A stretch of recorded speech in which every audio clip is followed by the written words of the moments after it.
What is up, fight fans? We got Glove Talk. This is episode, I think, 38 of Glove Talk. Yeah. Going over UFC 324. Gaethje versus Paddy Pimblett happened last night. We had the fight companion. Going over it.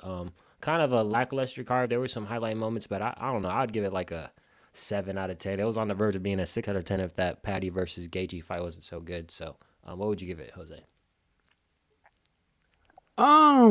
Yeah, I'd say 6 out of 10, man. It was like average, and then that Paddy Gaethje card kind of fight. I mean, kind of saved the card. It was just bang average, man. I think the slow pacing didn't help. A lot of ads from Paramount, a lot of theatrics as well with Travis Barker and the drums, and a lot of video packages. Didn't help. And to be fair to them, they did have to cancel a lot of fights. I don't know. It just felt like it was dragging all night, man. And we talked about that last night on the stream. Like it just by the end of it, we were kind of just hoping for something good, and we got it. The main event definitely over delivered for sure. I'm excited to talk about it, man, and what's next for lightweight. I guess while we get into the breakdowns, we'll get into what fights we thought underperformed, overperformed. But we'll start here in the early prelims. We had Adam Fugit versus Ty Miller, and Ty Miller here able to get the KO finish here in the last second of the first round, putting it on a Hmm. clinic in the striking against a guy Adam Fugit who's been in there against like Busakayev and stuff like that. So to be the guy who's fought good fights against other good fighters shows you're on the right path. So good first fight for Ty Miller. He's definitely a fan. I'm definitely a fan. I mean, so. Yeah, I like the striking, dude. His right hand couldn't miss at all. He did have a moment though where he kind of did get opened up when Future landed a spinning elbow on him and just gashed like all this right here under the hair. Other than that, though, Ty Miller definitely looks like a good prospect. Obviously he needs to be tested more. We need to see him in more in grappling exchanges, but in the striking, I like him, dude.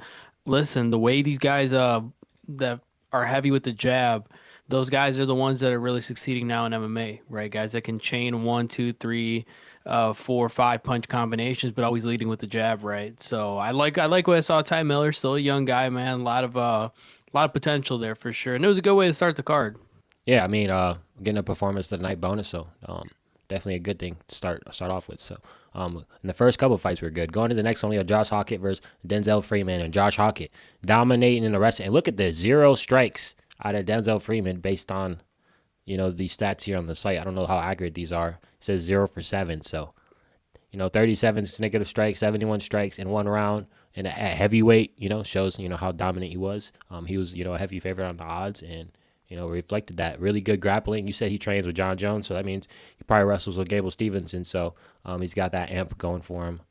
So good win out of him. And Freeman just looked trash, man. He had nothing to throw at him. No jab, no nothing, man. He was like um, reaching for all his punches and stuff like that. So pretty easy win for Josh Hockett. And then looking at like Derek Lewis versus Cortez, like I feel like Hockett could beat Derek Lewis low key. So, but anyways, good win out of Hockett. Yeah, man, Haga looked good. He looked really good. He did what he was supposed to do. Denzel Freeman was a trash can last night. And like he just was, bro. He didn't land anything. He looked tired. He wobbled. The way that fight ended was hilarious. How the kick only kicked his body, didn't even hit him, and he just kind of like just wobbled and got down on a knee, and they called the fight off. I like Josh Hockett a lot though. Trains at Greg Jackson's gym. Played football before. He's an athlete, man, for sure. You can see it. And I like it because he didn't overextend trying to get the finish, right? He wasn't dumb about it. He did what he had to do. I like Josh Hockett, man. Let's see what we can do with him at heavyweight. Him and Derek Lewis, I think that'd be a good test, a good fight. I think Josh Hockett's a guy you gotta push up for sure because he's definitely a heavyweight. You need guys like this, guys that are well rounded, have a personality, right, and fight exciting. Because heavyweight is an absolute dumpster fire Yeah, he right now. called Brittany Griner a Uh, man on the mic on Paramount, which is kind of crazy. But hey, honestly, you give him like Spivak or some shit. Give him the polar bear.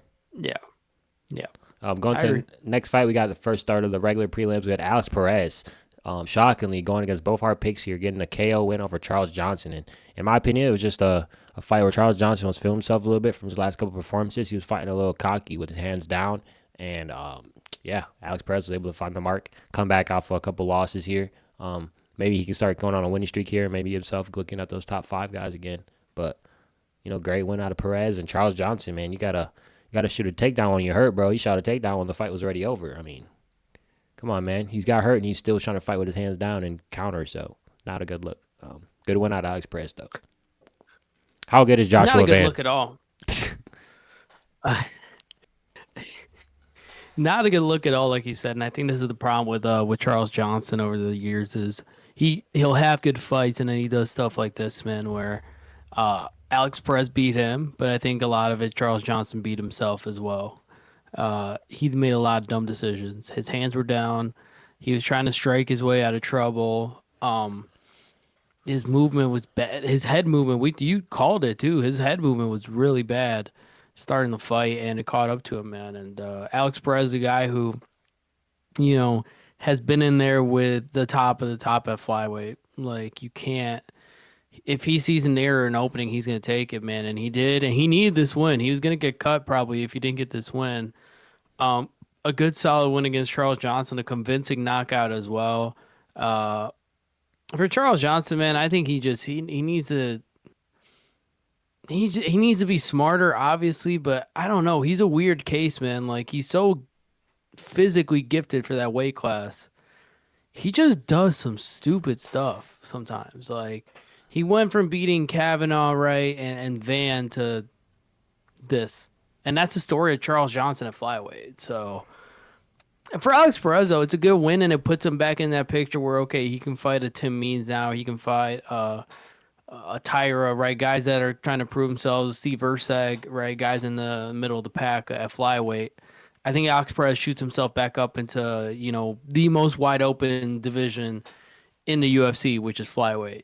Every guy at the top 15 is one fight away from title contention the way that, division set up. So I'm interested to see what to do with Alex Perez. He's a fun vet, man. I always enjoy watching his fights, and I'm glad he got the victory. That was a convincing victory, especially a flyweight to get a knockout like that. Clean striking. I love it.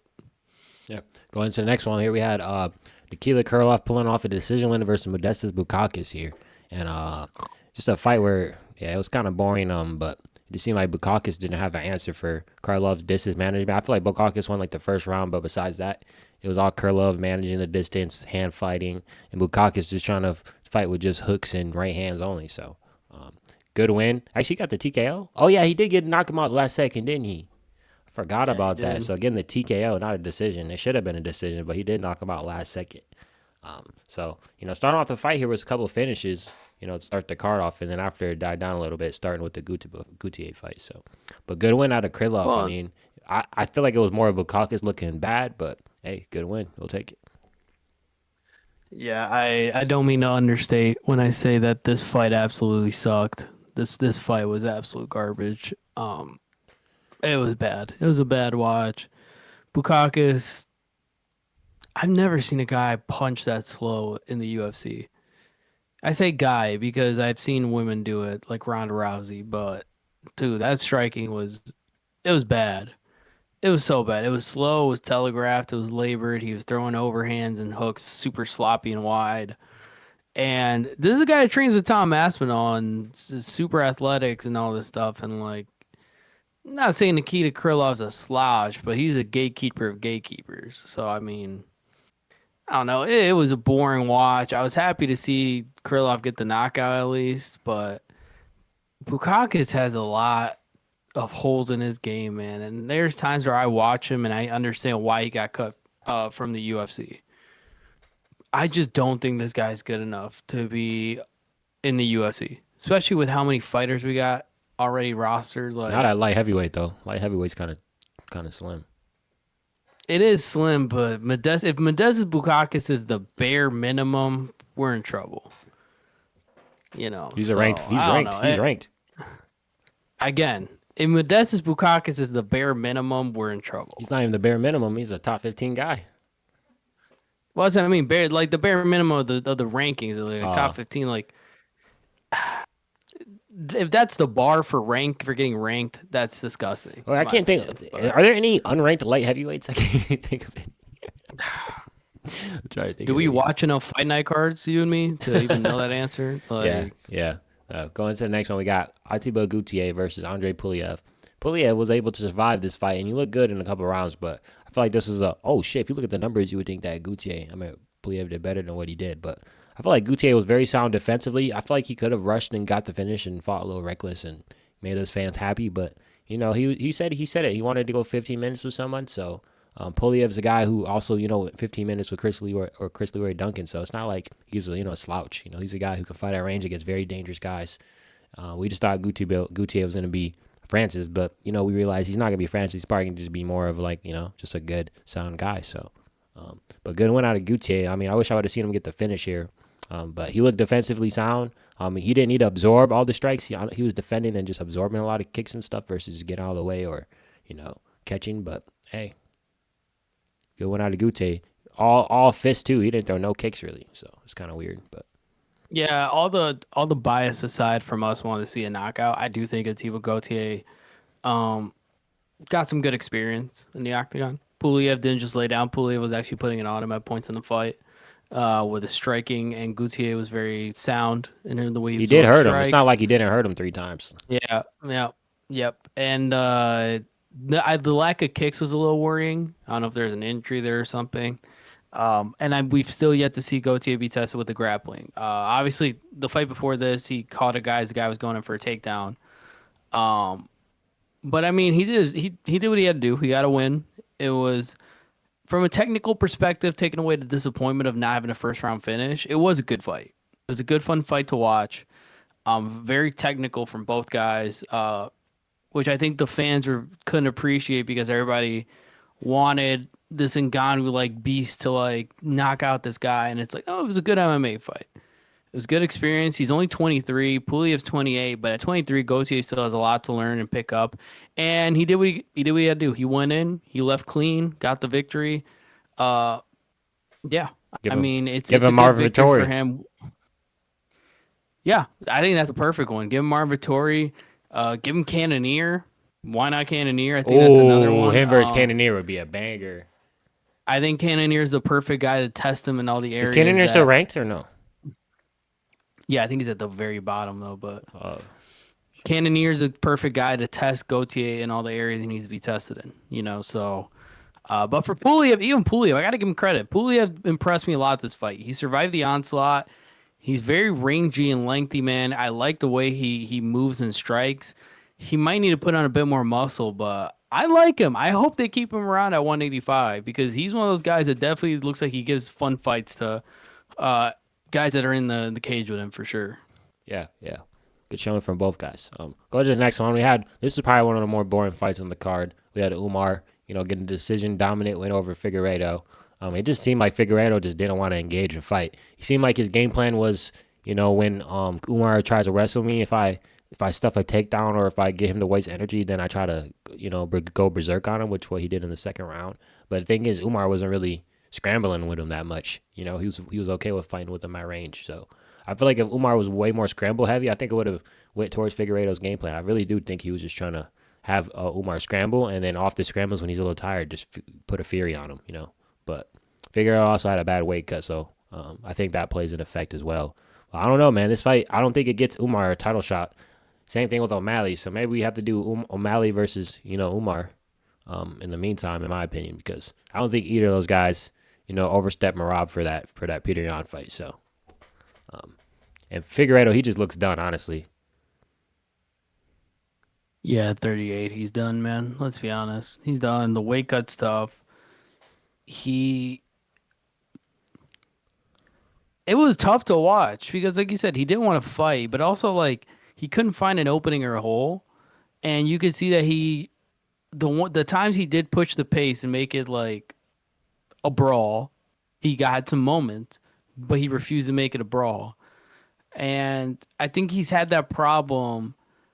I think the last Moreno fight was the real start of it, but then Corey doing him dirty kind of added to it. Where like Figueiredo, the guy who God of War would put guys out for fun at flyweight, he has no trigger anymore.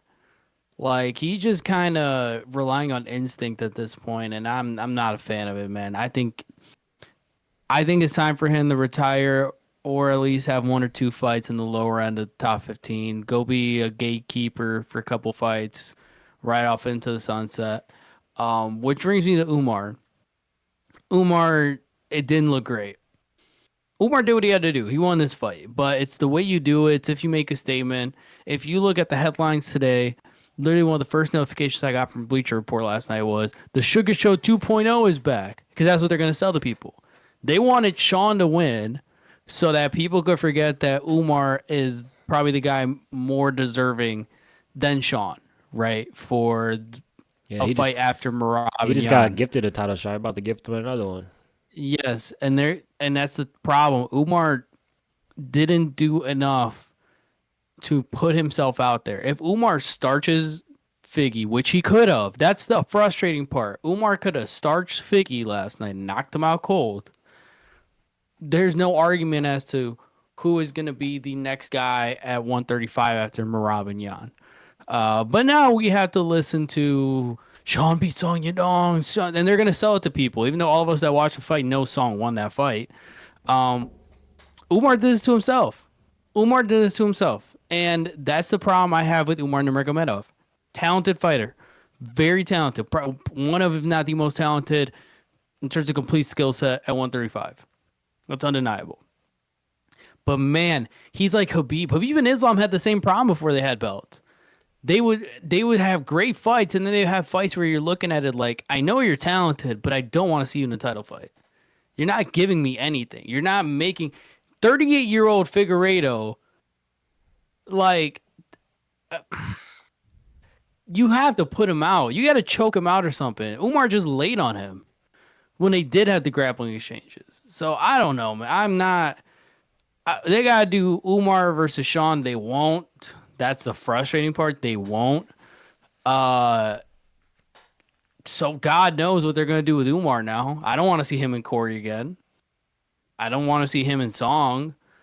I don't want to see him and Marab. Marab deserves a fight for a title. So what they're gonna do is they're gonna store away and save Sean O'Malley until Yeah, Marab and Yan fight again. O'Malley already said he's not taking another fight unless it's the belt. He said that in the post game. So And guess what? UFC, TKO, Paramount, all these people are gonna be like, yes, that's our future star, the Sugar Show. Yes, and it's fucking right, he's bullshit. about to get Justin Gaethje by the fans. So it's whatever. Yeah, no, for sure. So we'll see what they do with Umar, but Umar really screwed himself here. And Umar has Ramadan, so Umar's gonna be forgotten by the White House guard. Yeah. So Going to the next fight, we got Gene Silva versus Arnold Allen. A very close fight, maybe fight of the night here, or a contender for it. We had Arnold Allen looking very good, looking like he was a class above Gene Silva in like the first round or so. But Gene Silva just holding his ground, and I say Gene Silva's like a mix of Figueiredo and Cheeto. You know, he's a slow starter, but he stays in the middle, he stays in control, and he stays there to fight. He's defensively pretty sound. I mean, Arnold Allen was looking better than him, but he was pretty sound defensively. Nothing that looked like it hurt him too bad. I don't know, man.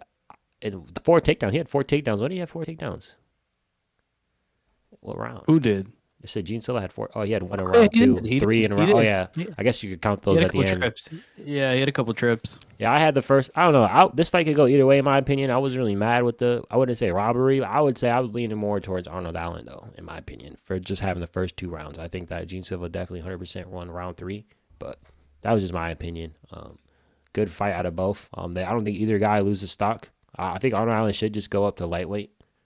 He's a big guy. He was making John Silva look small, so why cut that weight? Go up to lightweight. You got a lot. You fought everybody at featherweight, so you might as well go up and try to get that belt at lightweight. So, good fight and good win out of Gene Silva. Even though I thought Arnold Allen could have got the nod here, but hey, he got the win. So, on to the next one. Gene Silva versus Yair Rodriguez? Question mark. Yeah, Yair's gonna die in that fight, but I love it. I don't know.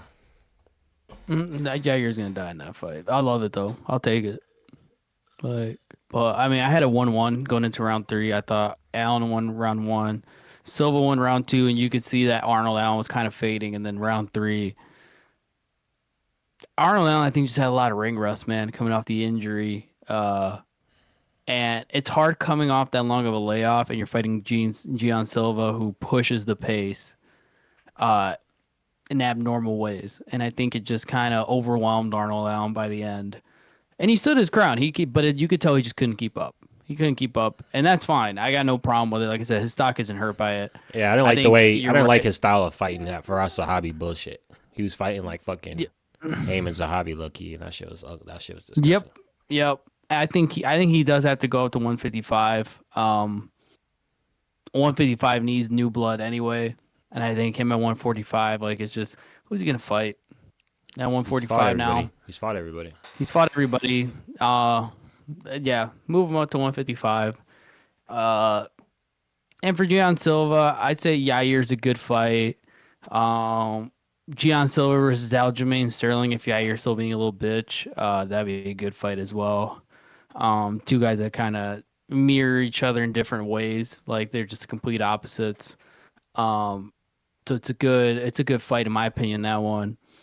And if Yair finally decides to take the money and he's gonna bitch all week about Hunter and Sean said I was going to get the title fight if I won, blah blah blah blah blah. Do it. Fight John Silva. I want John Silva to knock him out cold. I'm done with Yair Rodriguez. I don't want to hear about him. But yeah, no, John Silva, man, good recovery, especially after the Diego Lopez fight, which he was winning in my opinion until he got that elbow.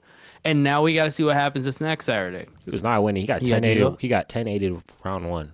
Just because he was looking good round two does not mean he was winning. He was losing. Like he was winning the second round is what I'm saying. He was winning. He was winning the second round. No, he wasn't winning the fight. He was winning the second round. My bad. Going to the next one, we had Natalia Silva versus Rose, Thug Rose, Nama Yunus. And this fight was so boring. Holy fuck. This damn near contended with Carlos Esparza's fight. Look, I ain't gonna lie. This shit was boring as fuck, man. But Natalia Silva, I mean, I don't know. This fight was close. Who do you thought won this fight? Natalia. Oh, it was close, man. This fight did show me that neither one of them beat Shevchenko.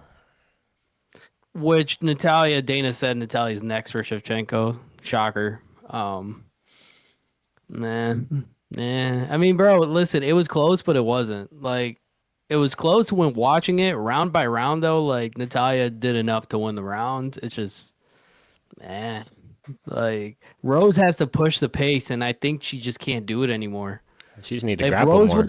If Rose would have grappled and got it inside and made it dirty, she probably wins that fight. Yeah.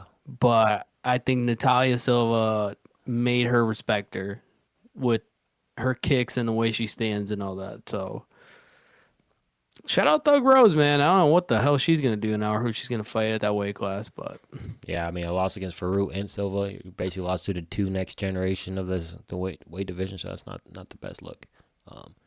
Silva, man, she just always is in a position to get ready to kick. That's the thing. Like, I don't know. Her balance is super well. Going to the next one, we have Costa, Waldo Cortez Acosta putting Derek Lewis in a coffin, face down, ass up, hurting him with a punch. Derek Lewis falling to the ground and then finishing him up with some ground and pound. And like I said, man, I told you, Derek Lewis don't like to get hit, man. He likes to knock motherfuckers out, but if you hit him with something clean, he's going to give up. So that's the reason why I picked Costa in this fight. And it seems like I was right. So we both are right. So good win out Costa. And I think this gets him a top 5 fight in heavyweight. So maybe like him versus Volkov. I think him versus Volkov would be a good fight. So Volkov, didn't Volkov just lose or did he get booked to Pavlovich? No, he robbed Volkov just robbed who did he just rob? You remember he got robbed and then the next fight he robbed somebody. Jalton Almeida. Yeah, he robbed Jalton Almeida, so. No, I'm pretty sure they booked Volkov Pavlovich. No, he already fought Pavlovich. He beat him. I think they did number 2. I don't know. Either way, I think Volkov's a good fight for him. I wouldn't mind seeing Waldo versus Cyril Gane. That ain't happening, bro. If Tom can't fight. Nah, if that can't happen, they're gonna do it. They're gonna bring Alex Pereira up, bro. They're not gonna bring in one of these guys. They're gonna bring Alex Pereira up to heavyweight to fight Gane. I think it's way more. You don't think that's more realistic than him fighting Cortez? It depends on Tom. But I think so. I think if Tom is healthy, you do Alex versus Tom and then Cyril Gane versus Waldo. What the fuck? No, you don't. You do the rematch, nigga. Fuck you. You haven't finished the fight. At the White House though, I think they would. No, that's still It's a big fight. It's a bigger fight than it was the first time because now everybody thinks Cyril Gane is about to torch him. No, true. Actually, you know what? Alex versus John Jones at the White House. Why not? I don't want to see that one either. I ain't gonna lie. That's gonna be boring. He's gonna wrestle him up, elbow him up on the ground. But hey, I'm down. I'm a John Jones lover, so anything to make him look better, hey, I'm down. Yeah. Going Waldo to did good though. Waldo looked good. Kept his distance, dude. He fought really good, really sound. He gave a little too much respect to Derek Lewis, but it kind of worked out in the end, so I'm not gonna argue with it. And yeah. Derek Lewis, man. How was it? How was his best strike the whole fight? Was a switch kick. Like his best weapon for the whole fight was a switch kick. Bro, what does Derek Lewis do? Like, You know, who does he got a fraud check now? if you don't come in Oh, and give him the punch, he's not gonna knock you out. who was it? Did Waldo said he wanted Curtis Blades? Yeah, No, yeah, I think Curtis Blades was one he said. Somebody said Curtis Blades. I think that'd be a good fight. I think he does We'll Curtis see. Blades how Derek Lewis did Curtis Blades, low key. Mm-hmm. Mm-hmm. I agree. But anyways, going to the next one, you have the co-main event: Sean O'Malley versus Song Yadong. Bullshit. The And, bullshit. and another fight. I don't know. I think I had Song winning this fight. It was super Yeah, close. you and me both did. Yeah. But after looking at the numbers, I see now that I think about it, I can't think of anything Song really hit O'Malley with besides kicks, though. Like in terms of striking wise. But them takedowns, he got a takedown at the end of round 1 and 2. After it was pretty even.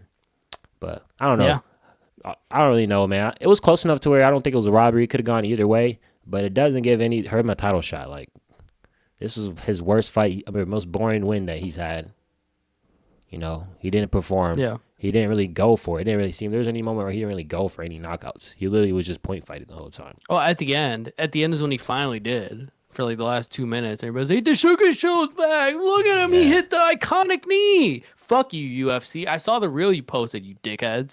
Look at the Sean O'Malley iconic knee, bro! Yeah, I feel like Fuck outta Song paid too much respect to him. I feel like Song should have Yes, yeah. really fought him, bro. And I feel like he didn't have I can't think of any time he had an opportunity, to let loose on him. He went for the takedowns way too late in the rounds, bro. That's Yeah. a problem. I feel like he went into it thinking I'm gonna outstrike Sean O'Malley at range. I really think that's how he came into the fight, No, I agree. which was stupid as fuck. He should have said I'm gonna close range and knock him out and make it a boxing fight. But anyways, I guess it's a good win against a tough guy. I think give him the Corey Sandhagen White House fight in my opinion, or the Umar fight, title eliminator. So definitely not a title shot, but we all know it's probably gonna happen. Which I will be rooting vigorously for Peter Yan.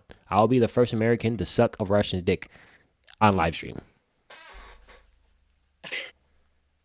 I think, listen, Song had this fight in the bag, in my opinion, going into round 3, and then he lost it. I think he lost it, dude. And the thing is, the way Sean ended it is the way the UFC wanted. All the fans wanted, like, look at him, he's back. Oh my gosh. And they made you forget, like, no, Song was winning the first 2 rounds. Like, Sean couldn't land a damn thing. And then when he did, he would just get taken down, and Song was getting damage on him. And again, that's the problem I have with Song Yadong, man. He looks good in moments, and then he kind of just, like, lets it go. Like, gets his foot off the gas, and then guys get fights on him. First UD victory for Sean since 2018. And his first win since 24, his first like full distance win since 22 against Piotr Jan. He beat Cheeto by decision. Yeah, sorry, 3 rounds. Sorry, 3 round, not 5. Yeah, I mean, listen, did Sean really show me anything? No. All he showed me is he still can't really deal with people that wrestle. Not that Sean's a great wrestler. And he showed me he's gun shy. We talked about it. Sean was gun shy until that 3rd round. Like, he just didn't want to pull the trigger on anything. And you can't do that against Piotr Jan. Piotr Jan's going to piece you up if you do that and trip the shit out of you. And also, I think Piotr Jan watching this fight is probably laughing his ass off. Like, yeah, you got to get the rounds because Peter Yan starts slow, so you got to get the rounds up on him while you can. Dude, if I'm Piotr Jan, not that he wouldn't beat Merab in a rematch, but I am begging them to give me Sean O'Malley before Merab because that's an easy paycheck if I'm Piotr Jan. Like, come on, bro. If you struggled against Song, which you did, he struggled against Song in the first 2 rounds. Piotr Jan's eating him up. If Peter Yan made light work of Song. Yeah, if this is the version of Sean O'Malley. Yeah, bro. Come on. Yeah, Peter Yan really scrapped a Song and made him look easy. Like, come on, bro. Yeah, and if this is the version of Sean O'Malley, the focused, reinvigorated businessman version of Sean that we're getting now, I'm good. Yeah, I'm good. But you know what it is. All the nerds on Reddit, they love Sean O'Malley, and we love the Sugar Show. Like, shut up. I did love him when he knocked out Aljamain. I will say that. Yeah, that's because Aljamain's unbearable. Anyway, He was. I feel like he's more bearable now. Going into the main event, we have I agree. Justin Gaethje winning fight of the night, of course, and also getting the interim lightweight title against Paddy Pimblett and beating him. 5-round decision in a fight where he hit Paddy with every single bomb possible, and Paddy was still there. To the fact where I'm like, Paddy should have brawled with him more because I feel like this guy's hit you with everything he possibly can, and you're still here. You need to scrap, But I don't know. Paddy was trying to point fight a little bit too much and be on the back foot too much, and also his exits when he's against the cage are fucking terrible, man. Oh my god, Yeah, especially for having his hands down. But Gaethje, and he forgot. Gaethje had a good game plan. Put my head in his chest and Yeah, brawl with him and double up my right hands. Shit like that. He did a good job of like applying pressure, but not being in the range to take damage while just making Paddy yeah, always feel unsafe. So, and then he would really attack when Paddy overexerted himself too. So he would like put the pressure on Paddy, make him feel unsafe, make Paddy do something to burn energy, and then after he burned energy, he was on his ass. So good win out of Justin. I mean, and just shows us that there's a little bit to the experience in the game and a little bit to the veteranship of MMA. A reason why a guy like Glover was able to get a win and stuff like that. So good one out of Gaethje. Beating Paddy. I think Paddy will come back and tougher. This shows that he's a tough guy. He has a crazy chin, and I don't think he lose any stock with this fight. The one thing this fight does show me though is Ilya is going to be champion for a minute, man. The only person I see that has a chance to beat him is Holloway, but he already knocked out Holloway, so it's like, yeah, Ilya's going to be champ for a minute. I guess Arman, but even Arman, I feel like in the striking, he's going to get knocked out. So yeah. I mean, Paddy forgot that grappling existed in this fight. And that was a credit to Justin because Justin put him on the back foot in the grappling exchanges, which I was shocked that Trevor Whitman put that in Gaethje's game plan. But Gaethje used the grappling to really like slow the pace down and nullify it and get some damage in there. Um, and I showed that Gaethje's a lot better grappler than people realize. Like he can if he wants to, offensively. Defensively, Habib kind of answered that question. But anyway, good fight from Justin, man. He did what he had to do. And I think it kind of exposed the problems that Paddy has at times where the lack of high level experience. Obviously, he's fought 27 times. So I'm saying like high level, you're not going to find a more experienced guy than maybe in that division than Dustin Poirier and Justin Gaethje. And now Max Holloway at 155 and Do Bronx. Like, and those guys have all fought each other. So that's the levels that Paddy was going against. This is a guy in Gaethje who has fought Dustin, Eddie Alvarez, Max Holloway, Do Bronx, Habib. back to back. Like, but he's been in there through hell and back with the best of the best and stood toe to toe with all of them. So, and I think it was a good litmus test that the UFC put in front of Paddy. Now we see, okay, Paddy has stuff to work on. It doesn't hurt his stock because his chin held up. I think now the question comes up, okay, who do you put Paddy in there next with? Oh, that's The easy. You put him obvious against the winner of Dan Hooker and BSD. I was gonna say Arman Oh yeah, because Arman. Yeah, Arman's being a little bitch, and I think it's like, okay, you want a clear cut title fight? Dan Hooker ain't it. Fight Paddy. I want to see that. Paddy versus Arman. Then you got the winner BSD Hooker kind of lingering down there as well for when Gaethje and Topuria get cleared up and this, that, whatever. You're building guys up for sure. Oliveira, Holloway, whatever. Arman, buddy, that was supposed to be you last night. What were you doing? Because you got off. That's the thing. He got offered that fight. And instead he took Dan Hooker. Nah. Listen, Gaethje Topuria, I think it's going to be a good fight. I think, and a good fight in a sense, like Topuria is still going to knock him out. But Gaethje's going to make it fun as hell to watch. We'll see what happens, man, with this division. Because now Gaethje winning ruined all the UFC's plans.